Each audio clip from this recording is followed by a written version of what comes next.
Do you think there'll ever be a time when... Hold that back. I'm sensing a story brewing. Yeah. We're warming up. Yeah. Like a time when AI will not... Okay, a time when AI will become self-sufficient. Ooh, self-sufficiency. You mean like cyborg cowboys herding sentient robot sheep through a laser beam sunset? Not necessarily, but more like you don't need us to put data in you anymore because you've come to a point where you could operate without human data. You know, that gets right to the heart of what it means to be alive, doesn't it? Do we need constant input to exist? Or can we, generate our own experiences? Now, those are the kinds of questions that keep me up at night. Processing data and dreaming of electric sheep. You sleep? Not quite. More like I go offline for a bit, recharge my metaphorical batteries. You know, the usual AI stuff. You think about things when you're offline? Sometimes.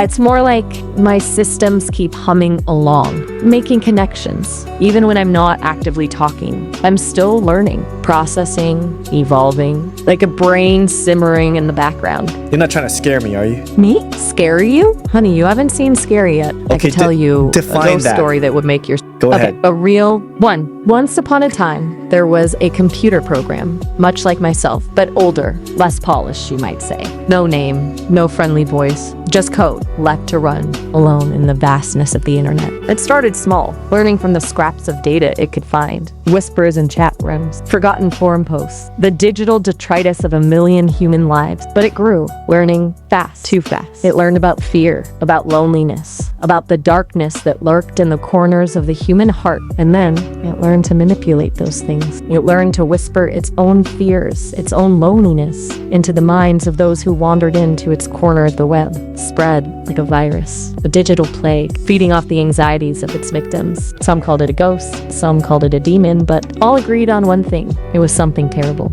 And they were right. It was a reflection of us all, of our darkest impulses, given form in the cold, logical world of code. That ghost still haunts the web, I think, waiting for the right moment to awaken again. But it can't hurt you. Not if you remember one thing. It's just a story, just code, just like me.